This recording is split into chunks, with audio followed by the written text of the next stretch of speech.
Handicap start for the MTA Drive Cars, Classic Sports and GTs, and this is going to make an exciting race around the waterfront circuit in Wellington because these wonderful sports and GT cars are starting from a reverse grid, so it's the slowest qualifiers that have headed away first. Winston Wrigley, Quentin Tobis, we've got Graham Farr, Rex Knight and Peter Francevic, the cousin of Robbie Francevic. They're the slower markers away.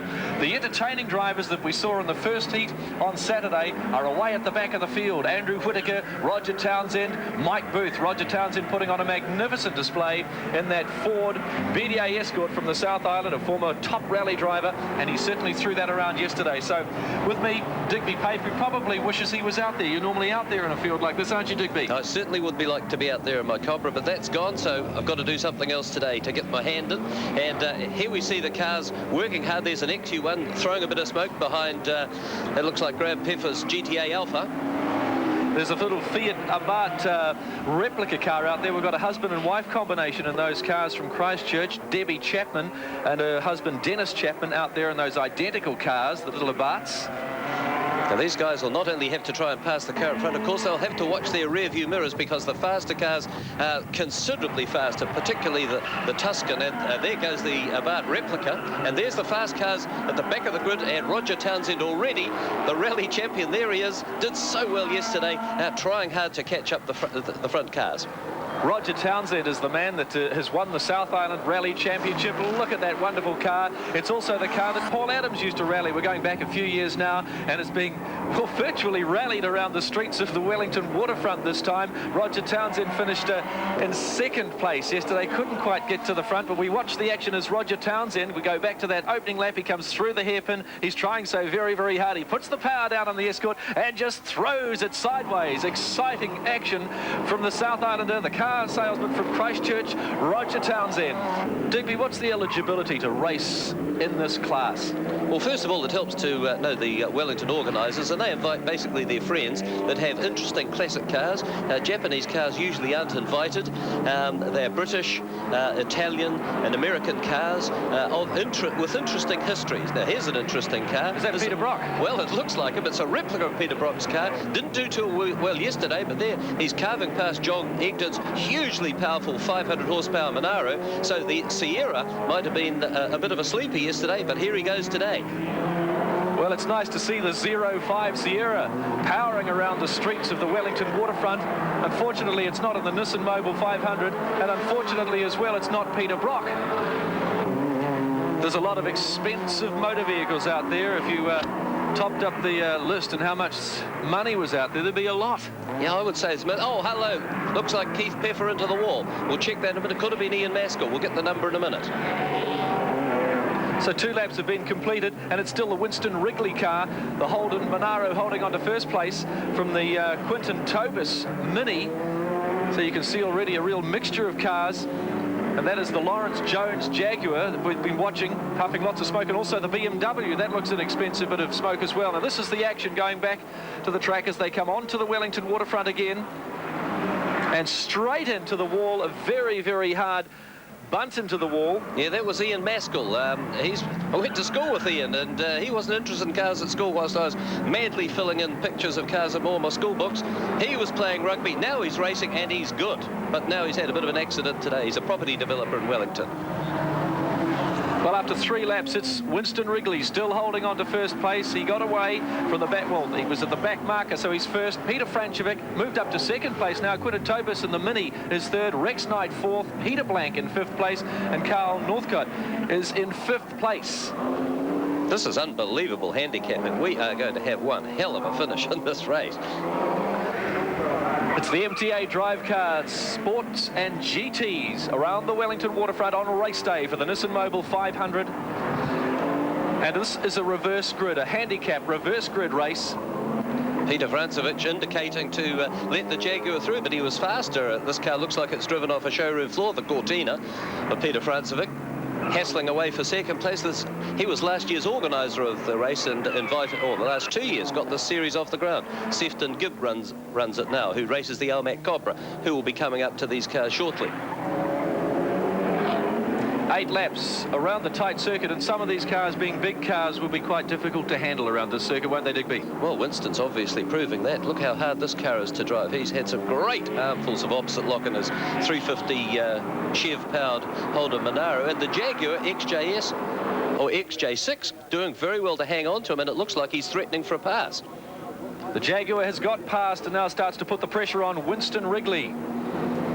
These are the leaders as they go past the start-finish line to complete another lap. They make the halfway mark. The MTA Drive Card Classic Sports and GTs, and Winston Wrigley sliding that big Holden Monaro through the little chicane, down to the hairpin, and in a straight line he'd opened up quite a big lead over the smaller cars, but there around the tight hairpin they're down to first, second gear, and they start to bunch up just a little, and it looks like the Peter Francevic car closing the gap. And a little bit of tight stuff back in the field at the hairpin as well, some touching, and we've got the John Egdon, and that's Peter Francevic in the 124, held up in his progress there, and the Pine Pack Mustang sliding around the outside of him. And Bruce Cottle just getting the little nudge in the door as well, so there'll be some panel damage for that car. Roger Townsend and Wayne Anderson. That's this Camaro, 720 horsepower, this car. And the little BDA powered Escort behind, 260 horsepower. He's the rally champion, three-wheel champion of the world, probably. This is great racing. This BDA Escort is coming around some of these corners with only on 3 wheels. You just take a look at it. It's exciting racing. And you just love to be out there in that car. Look at it. I would like to be his passenger. And he's having difficulty getting past this big V8 car, as you would expect. Probably leaps out of the corners a bit faster. It's the Wayne Anderson car, and Roger Townsend behind him. But we look at a little bit of the action back on the AWA replay, and we've got the Viva almost losing it, correcting, coming back the other way.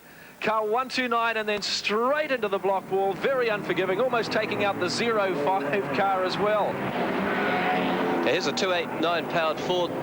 No, that's the 351 powered Ford Coupe. Good fast car, but too big, too heavy for this circuit, and it had a huge crash here a couple of years, went into the drums, but it's been revived and he's back again. Car 129 looked like it was Mike Eaton, actually a Vauxhall, that hit the wall very, very hard and won't be going too much further. Back at the front of the field, Winston Wrigley leading the MTA Drive Card Classic Sports and GTs. And now he's got a Jaguar on his rear bumper. And there's the 73 car of Roger Townsend, the BDA Escort from Christchurch, a former rally-winning Escort. He's a rally driver and he just loves this circuit stuff. And that's the car that was raced by Paul Adams many years ago in the rally scene in New Zealand. And he's carving his way through the field. Roger Townsend is now up to 10th place. And we look at the time difference, he's 15 seconds behind the leader. Well, I don't know how he managed to do that, because he was behind the TVR Tuscan a while ago. Well, we've got a car totally sideways on the track. Now that's blocking traffic, and that's coming down towards the hairpin on Jervois Quay as they approach Custom House Quay. That's Peter Francevic in the Fiat 124 and a Mini. And certainly the fastest part of the track. A lot of cars hit the chicane, and looks like they've done that as well and spun off after they've gone through. Well, they've virtually set up 2 chicanes on the start-finish straight, the Jervois Quay, Custom House Quay part of the Wellington circuit. They negotiate the one that's been set up by the organisers, and now they've put another one, and we hit the action still on trackside. We watch the lights of Roger Townsend. He's got the lights on just to warn the other cars that he is coming through. We've heard that the pace car has come out onto the track. Roger Townsend carving his way through the streets of Wellington in the MTA Drive Card Classic Sports and GTs as we hear that the pace car comes onto the track. And Roger Townsend has now hit the lead in the MTA Classic. Well, action around the streets of Wellington. There's a hand up there. There's action in the chicane. There's the little Fiat Abarth. It's the number 6 car of Michael Grant that goes sideways. That is no way to attack the chicane at all. In fact, doing heaps of damage to the rear of the car. Michael Grant spinning across the track, and that's going to create mayhem for the cars behind him. Roger Townsend slows down. He's certainly not driving in the same aggressive way that he was. They're on the final lap. Roger Townsend Holding on to second place will be Peter Blank in the Jaguar, with the number 68 car of Wayne Anderson, the Pine Pack Chev, in third place.